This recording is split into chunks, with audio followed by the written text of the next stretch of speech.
Bonsoir à tous, bienvenue dans notre émission Web TV, une émission en direct. C'est une grande première pour chacun d'entre nous, donc nous comptons sur votre indulgence. On a choisi ce concept d'émission pour assurer votre confidentialité et également vous permettre de nous poser des questions au 06 37 87 23 11 ou par mail sur contact@regardmondonvillois2020.fr. Vous pouvez retrouver ces coordonnées en bas de l'écran. Cette émission va s'articuler en plusieurs étapes. Vous allez d'abord pouvoir faire la connaissance de Gérard, notre tête de liste. Bonsoir Gérard. Bonsoir. Et également, nous allons permettre à 4 colistiers de venir vous présenter notre programme sur les finances avec Monsieur Doué, l'urbanisme avec Monsieur Zordan, la tranquillité publique avec Madame Ollier et les affaires scolaires avec Madame Manzin. Je vais donc donner la parole à Monsieur Campistron pour qu'il puisse se présenter à vous.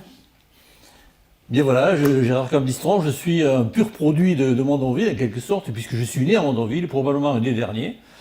Né à Mondonville avec tout ce que cela comportait à l'époque, c'est-à-dire une scolarité joyeuse à Mondonville, mais pour les études secondaires c'était plus compliqué, puisqu'il fallait absolument partir à Toulouse, pensionnaire.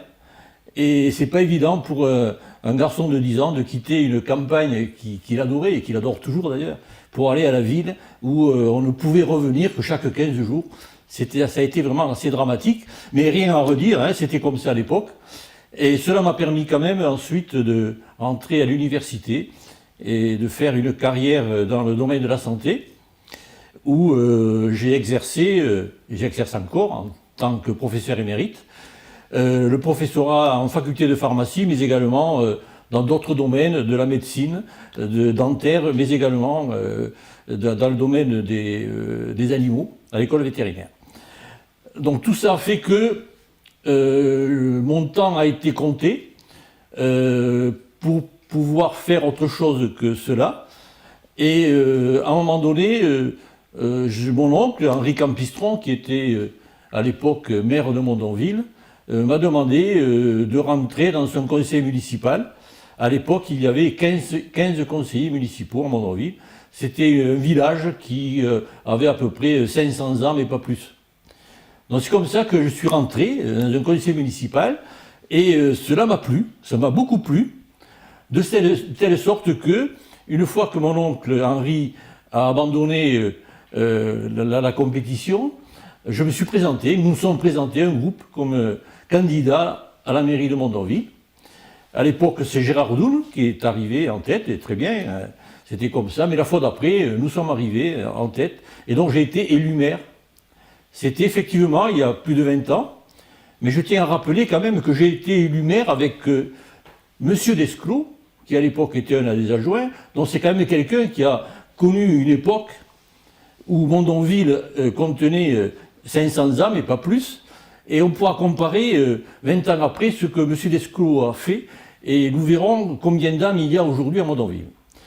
Donc j'ai aimé la politique, parce que c'était le moment où Bernard Keller, à Blagnac, a commencé à créer ce qui à l'époque était Blagnac Constellation, et donc en tant que maire, évidemment, j'ai participé très largement à cela, mais également avec Dominique Baudis, qui était à l'époque maire de Toulouse, et qui a conçu ce qui était le Grand Toulouse et qui est devenu aujourd'hui Toulouse Métropole. Donc, ce qui fait que dans ces deux actions, mon temps a été beaucoup pris, de telle sorte que pour la commune de Mondonville, et en accord avec mes adjoints et avec mon équipe, moi je m'occupais de ce qui était Blagnac Constellation et Toulouse Métropole, et mon équipe s'occupait de ce qui était de Toulouse. Mais cela n'empêche pas que le soir ou le week-end, je me consacrais très largement à voir ce qui se passait dans la commune. Donc ça, je tenais à le mettre au point, car on dit souvent que je n'étais pas là et que je m'amusais ailleurs. C'est pas ça du tout. Les choses sont telles qu'elles sont, c'est une entente et rien de plus. Par la suite, effectivement, je me suis essayé de représenter en tant que maire avec d'autres équipes. Pourquoi ? Tout simplement parce que je voyais déjà qu'il y avait une dérive dans la construction colossale de Mondonville vers ce qui est arrivé aujourd'hui. Et de ça, je m'en suis toujours occupé, parce que Mondonville est un village. J'aurais préféré qu'il y ait une urbanisation beaucoup plus pavillonnaire que ce qu'elle est aujourd'hui, et que par conséquent, il m'intéressait de rentrer dans une équipe gagnante d'un conseil municipal. Ça ne s'est pas produit, mais il se trouve qu'aujourd'hui, eh bien, nous avons eu la chance, je vais dire, de pouvoir s'entendre avec les représentants de tout ce qui peut être des représentants de la vie politique, dont les politiques, mais également, dans un large consensus, tout ce qui est société civile. Car il ne faut pas oublier, on dit que nous sommes des politiciens, mais dans la liste, vous regarderez qu'il y a beaucoup plus de société civile que de gens qui appartiennent à des partis politiques. Et du coup, dans cette liste-là, nous avons l'émanation de ce que peuvent penser les Mondonvillois, et lorsque nous serons au pouvoir, et j'espère que nous serons très prochainement, on pourra discuter avec ces gens-là, qui auront une représentativité de l'ensemble des habitants de Mondonville, que l'on n'hésitera pas, bien entendu, aussi de consulter. Donc tout ça fait que, aujourd'hui, j'ai un âge avancé, certes, mais cela m'a donné beaucoup de compétences, de nombreuses compétences. J'ai du temps, puisque comme j'ai dit, je suis professeur émérite, ce qui me laisse du temps de m'occuper d'autres choses. Et j'ai aussi la sérénité, je vais dire même la patience, pour que toutes ces idées qui vont arriver maintenant vers nous pour gérer Mondonville, pour que tout cela se passe bien. Et donc j'ai bon espoir que cette équipe arrive à Mondonville, prenne la mairie et développe tout ce que nous avons dit, nous avons écrit sur notre programme que vous n'avez pas manqué de lire et que nous avons distribué dans les boîtes aux lettres. Tu peux nous préciser comment s'est passée notre fusion, notre rencontre à Mondonville 2020 et Regard Mondonvillois? Oh, ça n'a pas été compliqué du tout, puisque lorsque nous avons eu les programmes définitifs des 4 listes, puisqu'il y avait 4 listes à l'époque, la liste de Mondonville 2020, en fait, c'était presque la jumelle de notre liste. Alors du coup, évidemment, on s'est regardé, on s'est dit, mais il n'y a aucun problème pour que on puisse déplacer des gens d'une liste à l'autre. Et là, je tiens à le dire précisément, nous sommes venus voir M. Becquet avant les élections, pour lui dire, voilà, votre liste, c'est un peu notre liste, quoi qu'il arrive, nous souhaitons qu'on travaille ensemble, et puis voilà. Alors après, il est arrivé qu'il n'y a eu aucune élue, et que par conséquent, comme ça avait été dit, nous sommes rapprochés directement vers la liste de Mondonville 2020, qui a accepté de fusionner. Alors vous demanderez pourquoi aussi, mais je pense aussi parce que nous avions les mêmes intérêts pour la gestion de Mondonville. Et une certaine complémentarité aussi. Alors là, je suis très heureux d'être rentré en contact avec cette liste, parce que ça rajeunit quand même ma liste, il faut le dire, c'est comme ça. Ça rajeunit. On a rencontré des gens super. Ça, je reconnais que le fait d'infuser du sang nouveau dans une liste comme la nôtre, ça me peut... on est reparti tous d'un même pas vers la victoire, j'espère bien, avec cette jeune équipe. Et entrer notre nouvelle dynamique. C'est une nouvelle dynamique, c'est ça, et qui m'a beaucoup plu, parce que dans le fond, pour une commune comme Mondonville, j'ai toujours pensé qu'il n'était pas utile de faire une liste politique.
Voilà, donc on a eu un léger problème technique, on espère que ça ne se reproduira pas. Nous en étions à notre complémentarité, on était en train d'expliquer que notre rencontre avait permis une complémentarité, votre expérience, notre dynamisme, nos compétences également.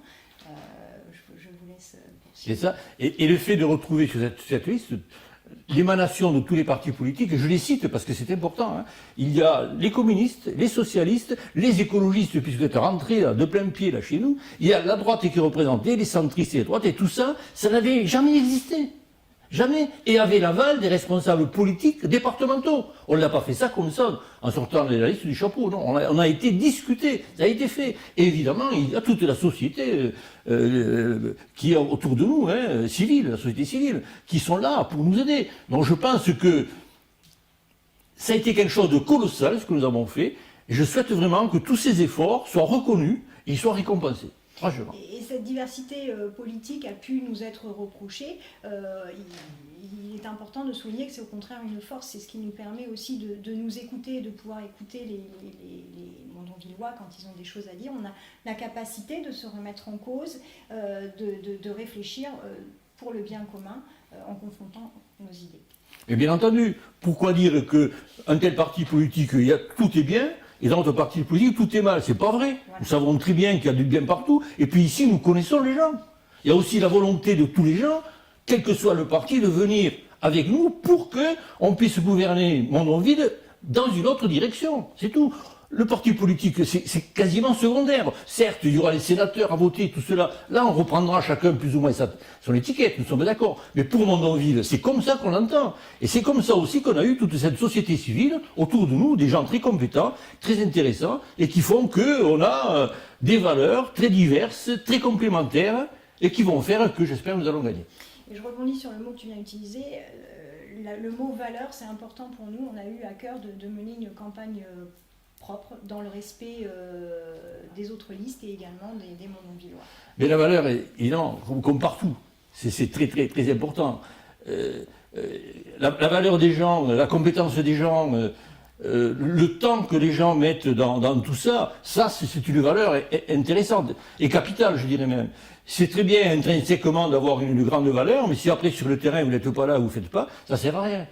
Donc dans l'équipe que nous avons, c'est sûr que tous se sont engagés personnellement à travailler ensemble pour le bien de Mondonville, et je suis persuadé que tous le feront.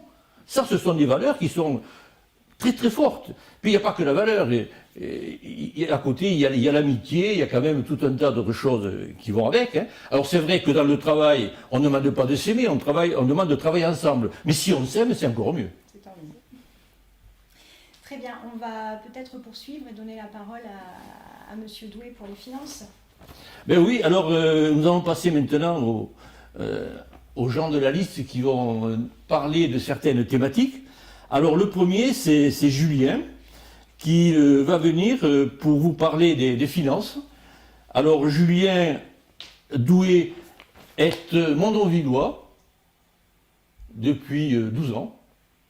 Et il est juriste dans le patrimoine dans une banque.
Bonjour Julien, je suis heureux de te Bonsoir, retrouver Gérard. ici là, pour nous parler des finances. Tu es gestionnaire du patrimoine dans le milieu bancaire, tu Tout as à fait. 36 ans et ça fait 12 ans que tu habites à Mondonville.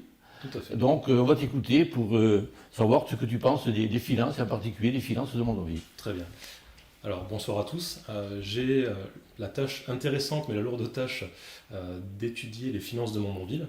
Je te remercie, Gérard, d'ailleurs, de m'avoir donné cette possibilité-là d'exposer ça devant tout le monde. On entend sur Mondonville, depuis quelque temps, dire que les finances vont bien, qu'on a un fonds de roulement très important. On nous présente un fonds de roulement d'1 200 000 euros, ce qui paraît très intéressant, ce qui paraît beaucoup à l'échelle d'un individu, mais il est important de le remettre à l'échelle de la commune. Et surtout, ce qui est intéressant, c'est de se comparer. Se comparer avec qui Se comparer avec les autres villes de Toulouse Métropole, puisqu'elles sont quand même pour la plupart semblables. Le moyen de le faire, c'est de comparer et de mettre ce fonds de roulement à l'échelle des personnes, à l'échelle de l'habitant. Et on se rend compte qu'en fait, Mondonville, sur 37 communes, dans le classement du fonds de roulement, finalement, on est 21e.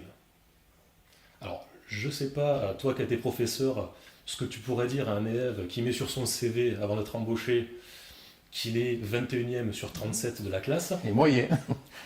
Je pense que... Voilà, je vous laisse seul juge. Ça, c'est la première chose. Alors, bien sûr, le fonds de roulement, c'est important, mais ce n'est pas la seule chose. Il y a un autre indice qu'on appelle la capacité d'autofinancement. Cette capacité d'autofinancement, pour faire simple, c'est un peu notre crédibilité devant un banquier. C'est-à-dire que c'est cette capacité-là qui nous permet d'assumer nos charges financières de crédit et éventuellement d'investir de nouveau. Et alors là, je vais te montrer, quand on regarde un peu cette capacité d'autofinancement, on se rend compte que sur les 5 dernières années, eh bien elle baisse. Mais non seulement elle baisse, mais elle baisse en dessous de la moyenne des communes de ce qu'on appelle la strate, c'est-à-dire les communes semblables à Mondonville, et elle continue de baisser d'année en année. Elle a été divisée par 4. On arrive à 279 000 euros de capacité d'autofinancement. Alors ça peut paraître beaucoup, mais en fait c'est très peu. C'est très peu à l'échelle d'une commune. C'est-à-dire que si on doit faire face à de nouveaux engagements, eh bien, ça va être compliqué. Donc il faut stabiliser ça. Il y a plusieurs manières de stabiliser ça. On les verra par la suite dans les propositions qu'on peut faire. Mais c'était un constat. Alors, je précise encore une fois que ce ne sont que des constats faits sur des chiffres officiels, puisque ce sont les chiffres qui sont sur le site du gouvernement. Tout le monde peut y aller voir, vous pouvez y aller. Il y a les chiffres de toutes les communes françaises, et on peut donc faire ces comparaisons. Donc on se rend compte que ça ne va pas si bien que ça financièrement à Mondonville. Il n'y a pas péril en la demeure, comme on dit, mais c'est inquiétant. Ce qui est encore plus inquiétant, c'est qu'on vient de souscrire un nouveau prêt. Je pense que tu en as entendu parler. On a souscrit un nouveau prêt de 2 millions d'euros pour créer une salle polyvalente. 2 millions d'euros sur 20 ans. C'est quand même beaucoup. Ah oui, c'est beaucoup. Et c'est quand même beaucoup, surtout en termes d'augmentation de l'endettement de la commune. On était, il n'y a pas si longtemps que ça, à 1 400 000 euros. Eh bien, on va se retrouver à plus de 3 millions. 3 400 000 euros d'endettement sur notre commune. C'est-à-dire 110 000 euros à assumer de plus de charges par an. Je vous rappelle qu'on avait un peu plus de 200 000 euros pour les assumer, ces charges. Donc on arrive dans une situation où on n'a pas trop de marge de manœuvre. Ensuite, il y a le côté éthique. Alors, on peut faire de la finance, mais il faut faire de la finance un peu morale et un peu éthique. Quand on fait une comparaison, les frais de cérémonie de Mondonville, alors frais de cérémonie et de réception. On aime bien faire des réceptions et de belles réceptions à Mondonville. Il y en a pour 126 000 euros. Bon, vous me direz, c'est un montant qu'il faut mettre en comparaison avec les autres. Je l'ai mis en comparaison avec le montant qu'on a attribué aux associations et notamment le montant qui a été décidé l'année passée. Et ça, vous pourrez le retrouver dans le dernier conseil municipal du mois d'avril 2019, qui est disponible sur le site de la mairie. Il vous faut aller quand même sur la partie élue et fouiller un petit peu en bas à droite, parce qu'il n'est pas très visible. Et cette dotation aux associations, eh bien, on passe de 50 000 € à 17 000 €, parce que finalement, on juge que les cérémonies et les réceptions, on peut bien y consacrer quasiment 8 fois plus qu'aux associations. Alors, je ne sais pas ce que tu en penses, mais quand on nous présente, puisqu'on reçoit des publicités régulièrement, d'un groupe de personnes qui se présentent, je crois que ce sont les sortants, et qui nous annoncent qu'ils ont fait leur programme en partenariat, ou en tout cas en consultation, des représentants des associations. Je pense que les représentants des associations apprécieront cette diminution de 65% de leur porte-monnaie. Voilà ce que je peux dire sur cette partie-là. Alors, bien entendu, on fera des répartitions différentes. Je pense qu'on n'aura pas besoin de manger autant. Par contre, les associations, à mon avis, auront besoin de manger un petit peu plus. Et ça sera quand même bon pour tout le monde. Ensuite, je vais terminer sur la partie... Alors, pas tout à fait terminé, j'ai encore deux choses à voir. Sur la partie urbanisme, et notamment sur le financement. Parce qu'on nous dit qu'on n'est pas trop endetté, même si on a quand même de prendre 2 millions de prêts en plus. Mais pourtant, on construit. On construit, et puis on fait de belles mairies, voilà, des choses qui sont un peu ostentatoires. Comment est-ce qu'on les finance? Il y a ce qu'on appelle les PUP. Les PUP, c'est en fait simplement une zone qui est créée dans laquelle on va pouvoir construire. Et les gens qui vont vouloir construire, eh bien, vont devoir mettre un peu la main au portefeuille pour les financements publics, les financements des infrastructures publiques, comme une mairie par exemple. Et malheureusement, quand on y goûte, on aime bien ça. Parce que c'est un peu facile. On laisse construire les gens et puis on a de belles infrastructures. Le problème, c'est qu'à un moment donné, il y a trop de construction. Il suffit de regarder un peu ce qui se passe au centre-ville. Voilà pour l'état des lieux de ces finances. Donc il y aura des choses à faire. Je vais rassurer tout le monde tout de suite. Le but du jeu, c'est pas d'augmenter les impôts. Le but du jeu, c'est de les stabiliser. On ne pourra pas les diminuer. On ne peut pas vous promettre ça. Pour la simple et bonne raison que vous avez vu l'état des finances de Mondonville. Bon, on va faire des économies, mais on va stabiliser cette partie d'impôt. En revanche, il y a des choses sur lesquelles on peut agir, sur lesquelles on peut avoir des économies à faire, ou bien des optimisations. Par exemple, on peut mutualiser des choses entre communes. Et ça intéresse tout le monde. Ça va intéresser en tout cas toutes les communes concernées. Et je pense qu'on n'a pas besoin chacun d'avoir dans son coin des ateliers municipaux, des choses un peu qui nécessitent de l'entretien, qui ont un certain coût finalement. On peut également optimiser les services communaux.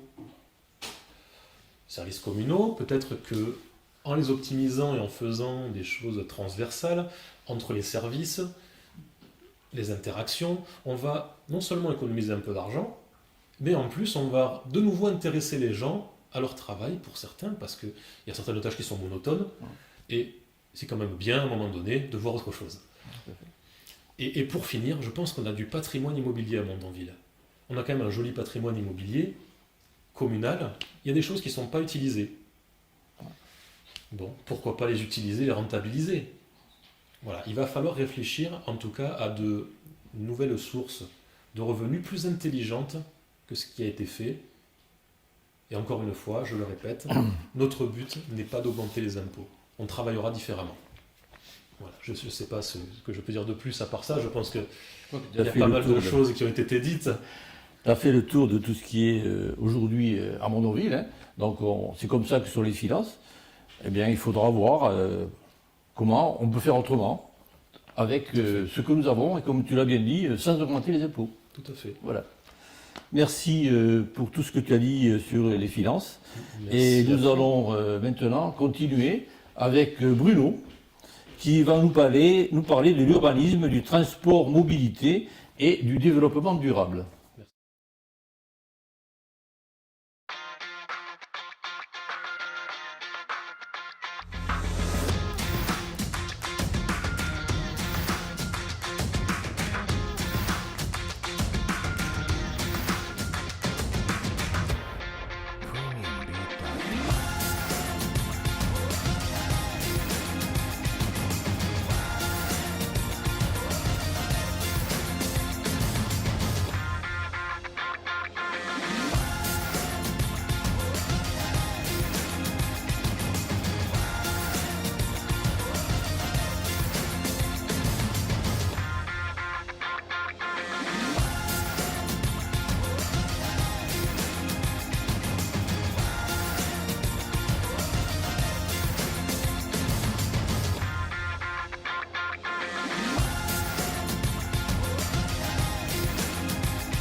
Et voilà, j'accueille maintenant Bruno Zordan, qui est un tout jeune retraité, et qui quand même est à Mondonville depuis maintenant plus de 18 ans. C'est ça. Et qui connaît donc bien Mondonville. Et tu vas nous parler, comme je l'ai dit tout à l'heure, de l'urbanisme, du transport mobilité et du développement durable. Voilà, c'est ça. Donc, je vais commencer par l'urbanisme.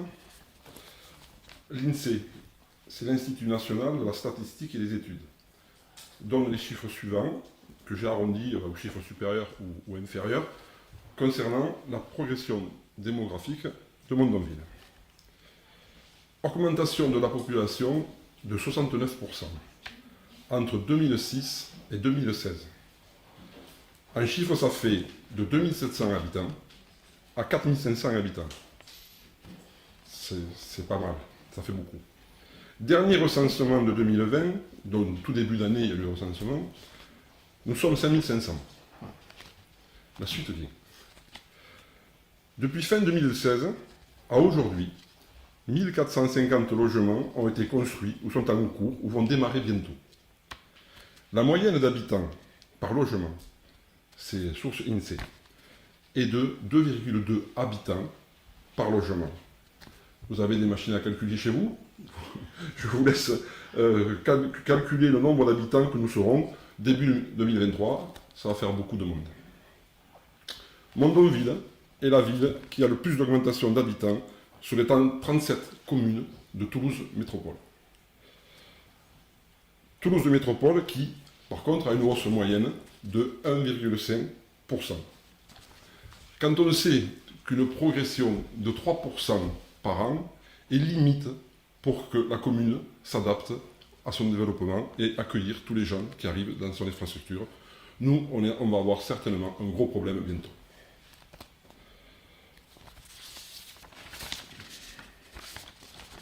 Nous avons eu le Covid. Donc le Covid a fortement dégradé notre économie. Ça, tout le monde le sait. On a de gros soucis avec ça. On peut se poser la question si ces logements en construction et à construire vont trouver des preneurs. Avec la défaillance actuelle des entreprises, on pourrait avoir des bâtiments commencés ou pas finis correctement, comme c'est déjà le cas, je ne sais pas si tout le monde l'a vu, mais c'est déjà le cas pour un bâtiment dans notre commune qui est commencé depuis 3 ou 4 ans et qui n'est toujours pas fini, qui a été à moitié squatté, où il y a eu une situation quand même pas terrible. Tout ce qui précède motive notre programme sur l'urbanisme. Nous voulons diminuer les constructions, à juste titre. Faire participer les habitants via des associations aux constructions futures. Et faire valider les constructions par des experts qui auront fait l'analyse de nos infrastructures. Ça veut dire qu'à un moment, il faut savoir si on peut prendre les gens ou pas les prendre. Il faut savoir si on peut mettre les gamins à l'école ou on ne peut pas les prendre. Est-ce qu'il y a suffisamment de puissance d'eau pour que s'il y a un incendie, les pompiers puissent venir éteindre le feu? Moi, je ne sais pas, et je crois que personne ne le sait. Donc, voilà, donc il faut vérifier sur la capacité d'accueillir tous ces gens. Sachant que, moi j'ai entendu depuis 3 mandats, le maire ne peut pas refuser un permis de construire. Et ça, il n'y a qu'à Mondonville que ça arrive. Un maire pour refuser un permis de construire. Je sais pas ce qu'on pense. J'ai fait le tour de l'urbanisme pour l'instant. D'accord. Alors on t'écoute maintenant sur le transport et la mobilité. Voilà, donc transport et mobilité, ça rejoint un peu le développement durable, puisqu'en fait, transport et mobilité, il faut diminuer obligatoirement la circulation que nous avons autour de la ville, les problèmes de circulation dans le village, les voies piétonnes, enfin tout ça fait partie aussi du développement durable. Donc, avec l'augmentation de la population, il est clair que la circulation et les déplacements sont fastidieux, voire très fastidieux. Pour améliorer cela, des pistes cyclables et voies piétonnes doivent être réalisées. Mais il n'y en a pas assez, il faut en faire. Il ne faut pas se contenter de dire on en a fait une là, elle est magnifique. C'est bien, elle est magnifique, mais il faut en faire d'autres. Se rapprocher des communes voisines pour créer des pôles d'échange multimodal. Alors ça c'est un nom barbare, mais je vous dis ce que c'est un pôle d'échange multimodal. Un pôle d'échange multimodal, c'est un lieu d'échange où se connectent différents modes de transport, c'est-à-dire train, métro, bus, voiture, circulation douce et tout ce que vous voulez. Il permet de faciliter les correspondances tout en offrant des services adaptés aux besoins des usagers. Ça veut dire qu'on peut mettre un parking unimodal, bon, je dis mal le mot, pardon. On peut mettre un parking à un endroit, puis dans une autre ville, et ce sont les bus qui vont de l'un à l'autre et qui transportent les gens. Ça permet de faire de la place sur la route, de moins polluer, etc. Donc, il faudra également dédier des voies de bus sur les axes routiers pour limiter la durée des trajets. Oui, effectivement, si on fait partir des bus et qu'ils n'avancent pas, ça ne sert à rien. Et ça se fait déjà autour de Toulouse. Moi, j'ai vu des agglomérations où ça se faisait, où il y a des voies de bus au milieu ou sur les côtés pour qu'ils circulent. Enfin, ça existe, c'est pas nouveau, moi, je n'ai rien inventé. Et bien sûr, il faut augmenter la fréquence de passage des bus aux heures de pointe. C'est sûr qu'à un moment, dans la journée, il faut plein de passages de bus. Bien sûr, créer aussi des parkings de covoiturage sur les principaux axes autour de Mondonville, ça c'est évident aussi, il faut que les gens se rencontrent et partagent les transports. Et après, il y a un dernier point important qui reste la circulation dans le centre ancien. Pour cela, nous demanderons à des professionnels de contrôler le flux des véhicules et trouver une organisation cohérente. Alors, j'ai entendu aussi qu'on parlait de plein d'experts, de machines, de trucs, il y avait des gens qu'on allait payer, que ça allait coûter de l'argent. Mais non, à Toulouse Métropole, si je ne me trompe pas, il y a des experts. Ouais. Donc, ils peuvent nous conseiller et réaliser des travaux pour nous et pour prendre des décisions après. Bien sûr. Merci. Voilà pour le transport et mobilité. Développement durable. Alors ça, c'est un vaste sujet. Mais moi je pense qu'on peut déjà commencer par de toutes petites choses. Comme réduire la consommation énergétique des bâtiments et réseaux publics existants. Alors, il faut changer des ampoules, moins consommer, c'est-à-dire une période de nuit, peut-être mettre moins d'intensité. Ce sont des économies réalisables rapidement. Après, il y a des fuites d'eau un peu partout. Faire des recherches de fuites d'eau et éviter que l'eau se disperse n'importe où. Et on peut aussi récupérer de l'eau de pluie pour l'utiliser, pour arroser, pour passer un karcher. Il y a plein de solutions pour récupérer de l'eau de pluie. Ça, c'est les petits travaux dont je parlais. Ensuite, il faut penser à installer des panneaux photovoltaïques sur les bâtiments communs. Ça se fait dans différentes communes. Et l'intérêt, c'est qu'on peut travailler avec des entreprises qui les installent, qui les font fonctionner, et la mairie récupère soit l'électricité, soit de la rente. Ça se fait dans plusieurs villes, et ça fonctionne très très bien. Donc je pense qu'on a quelques toits quand même de libres avec les bâtiments qui appartiennent à la mairie, parce que justement, Julien en parlait tout à l'heure, donc on doit pouvoir faire ce genre de choses.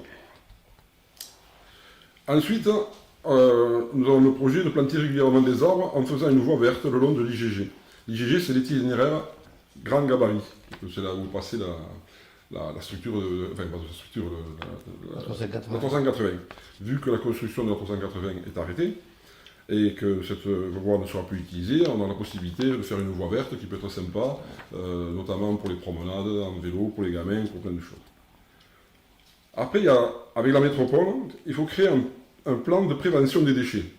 Parce qu'aujourd'hui, bon, on n'est pas trop au point dans la municipalité pour ça, et ça serait bien de créer ce plan en sensibilisant nos concitoyens au respect du tri des déchets.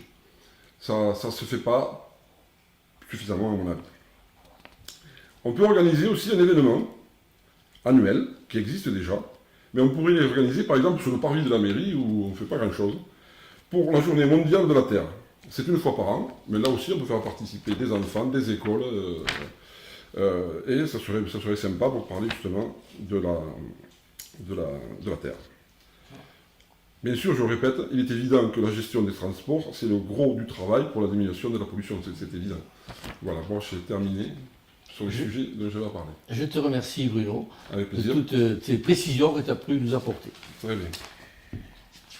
Je vous rappelle, vous pouvez poser des questions au 06 37 87 23 11 ou sur contact@regardmondonvillois2020.fr.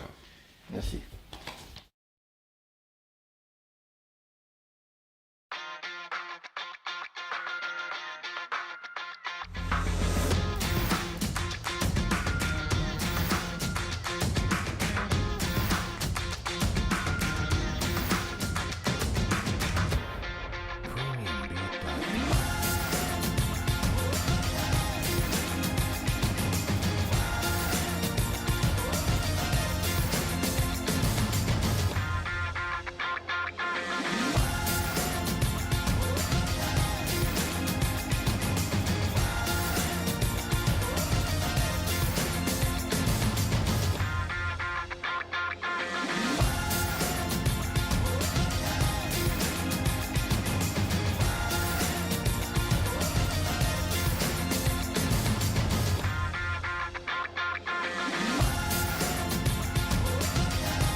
Bonjour Céline, Bonjour Céline Gérard. Manzin.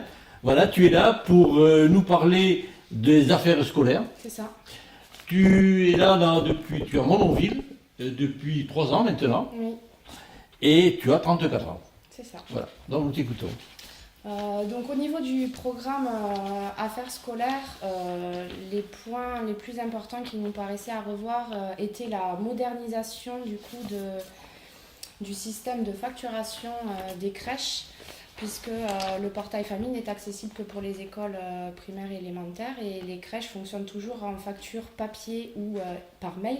Donc il serait peut-être plus judicieux de centraliser du coup tous les systèmes de facturation en un seul et même outil, pour faciliter aussi l'accès aux parents, pour que ce soit plus facile pour eux, retenir qu'un mot de passe par exemple.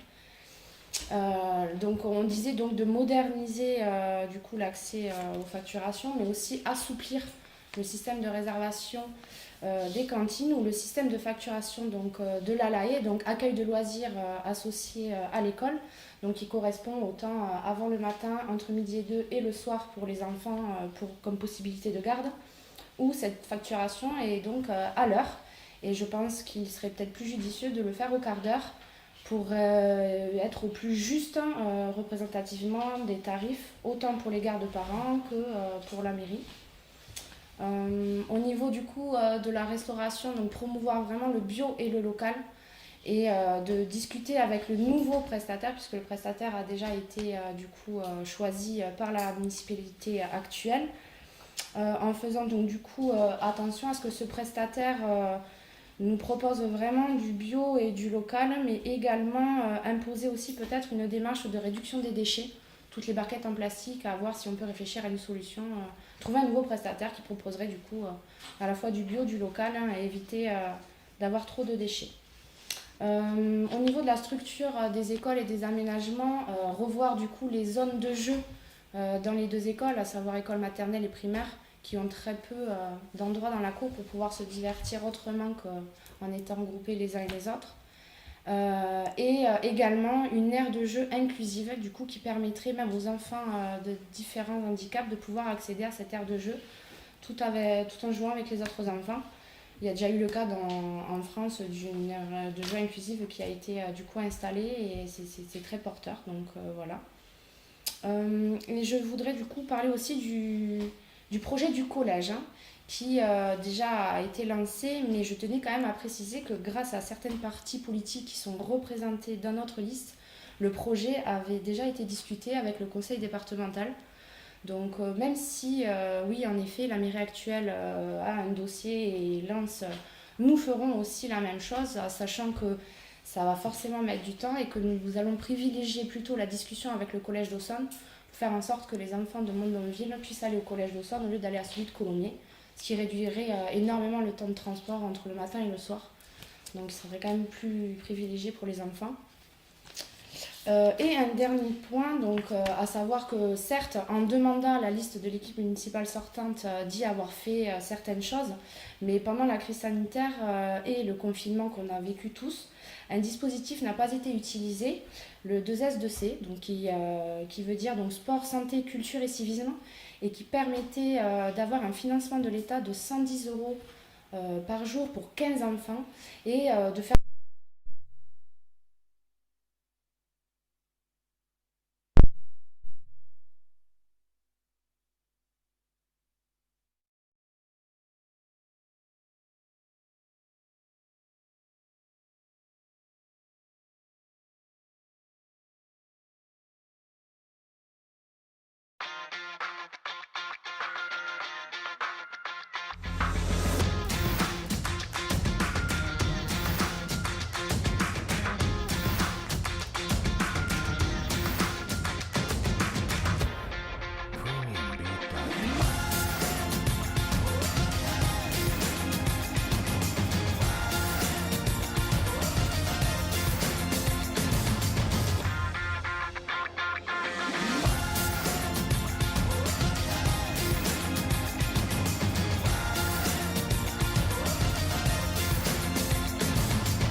petit problème technique, mais ça ne va pas empêcher Céline de terminer sa démonstration.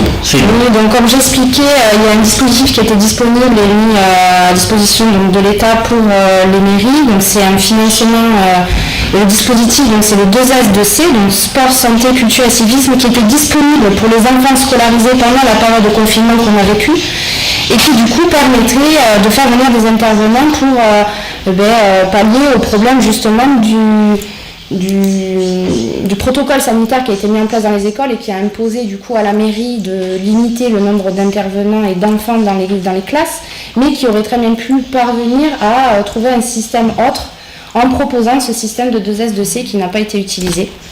Donc c'est dommage, niveau éducation, ça aurait pu être quand même un peu plus réfléchi et plus réactif. Au niveau du coup de l'éducation, forcément, favoriser l'accès à la culture pour tout le monde et pour les enfants, en organisant par exemple des sorties au musée de Toulouse en collaboration avec le musée de Toulouse, des histoires naturelles. Et ce qui est très important surtout, recréer du lien avec les parents, les associations de parents d'élèves ou l'association de parents d'élèves, parce que c'est toujours bien de pouvoir compter sur une association qui remonte les informations et que l'association soit écoutée par les maires ou l'équipe ou les adjoints liés aux affaires scolaires. Donc vraiment renforcer ce lien-là. Concernant du coup les élèves, aussi financer un intervenant extérieur en langue pour déjà commencer à initier les enfants à l'anglais, parce que c'est quand même une langue qui maintenant est vraiment très utilisée dans n'importe quel métier. Beaucoup de métiers en tout cas, et du coup c'est intéressant quand même que les enfants soient déjà en âge de pouvoir pratiquer cette langue au début à l'école. Et un dernier point, donc là le collège, j'en avais déjà parlé, et un sujet qui nous tient à cœur, c'est vraiment améliorer la prise en charge des enfants en situation de handicap en créant un partenariat pour la prise en charge précoce, pas avant l'école, mais déjà si on remarque par exemple en maternelle ou quoi, vraiment dès le départ et pas attendre, parce que le service administratif est souvent très long. Et du coup, ça pourrait permettre déjà de régler des problèmes qui n'auraient pas lieu d'être si on les avait déjà remontés en avance. Voilà. En tout cas, si vous avez des questions, n'hésitez pas à nous appeler au 06 37 87 23 11 ou à nous écrire sur contact@regard@mondonvillois2020.fr. Voilà. Merci Céline. Avec plaisir.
Bonjour Bénédicte Aubier, qui habite à Mondonville depuis 12 ans, qui a une profession très très originale, puisqu'elle est réserviste de la gendarmerie, hein, c'est ça, agent de la police judiciaire adjointe.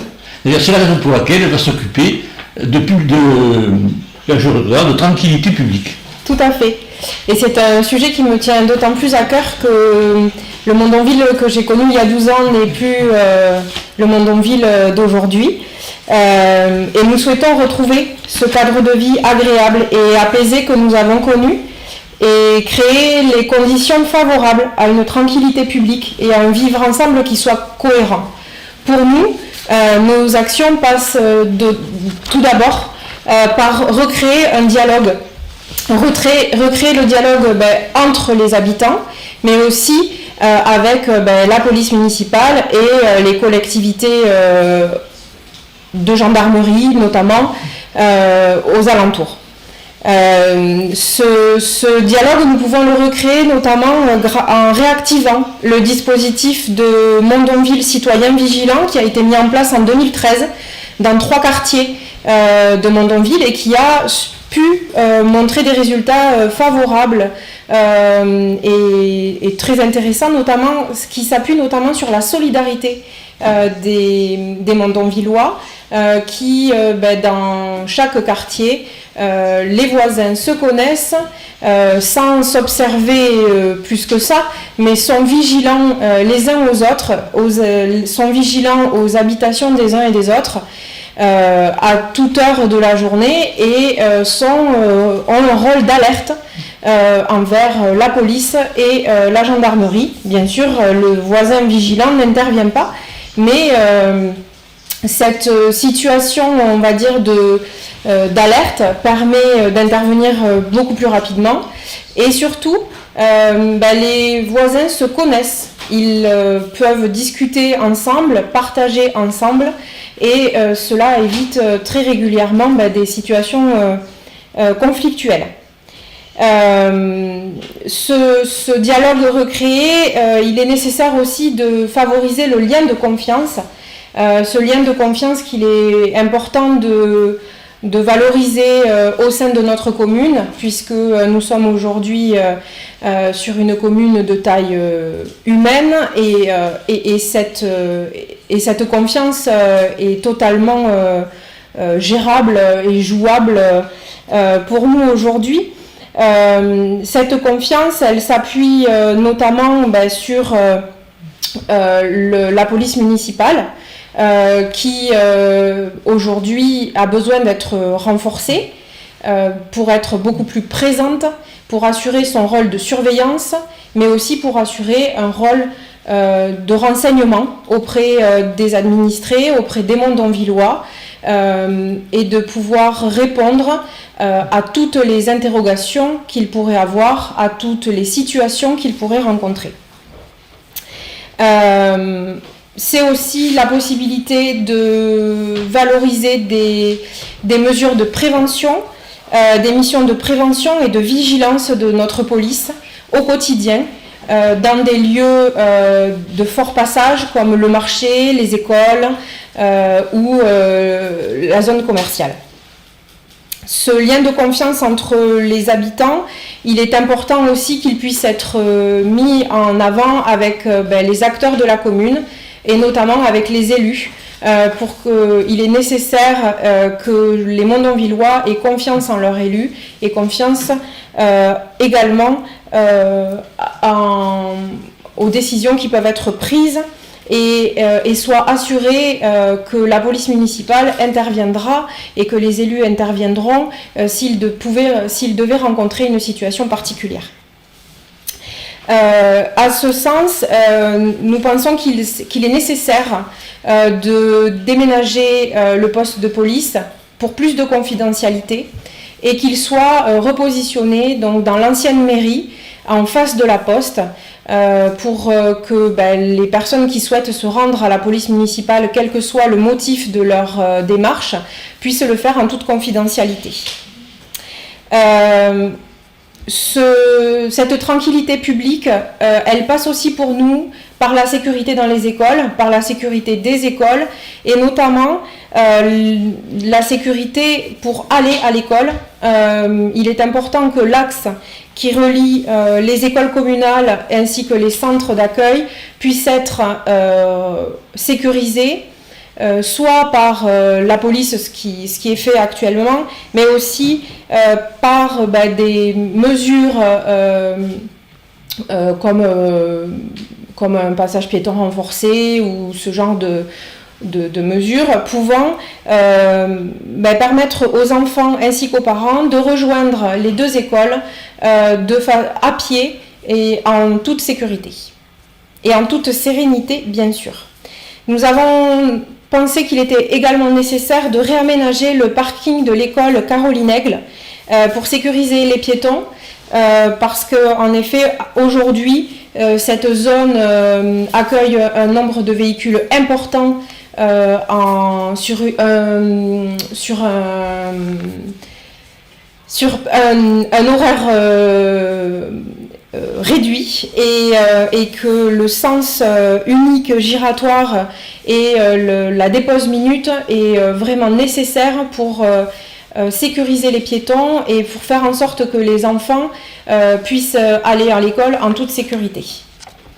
La police municipale que nous connaissons aujourd'hui assure ses missions, assure les missions qui lui ont été transmises par la mairie.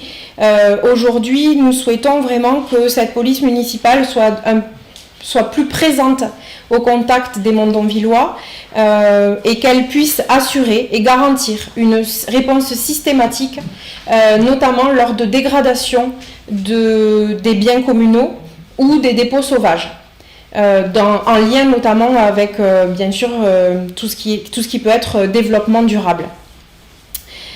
Cette police municipale pourrait notamment ouvrir une permanence afin de répondre à toutes les doléances des administrés et d'assurer tous les services annexes de la police et notamment tout ce qui peut être objet trouvé ou autre. Voilà un petit peu ce que nous envisageons pour retrouver cette tranquillité publique que nous connaissons, que nous avions jusqu'à présent, ce cadre de vie privilégié de Mondonville, que beaucoup de Mondonvillois sont venus chercher et ne retrouvent plus aujourd'hui. Merci Bénédicte.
Bon, ça y est, maintenant que nous avons eu nos spécialistes de la liste, nous allons passer aux questions que vous voulez bien nous poser.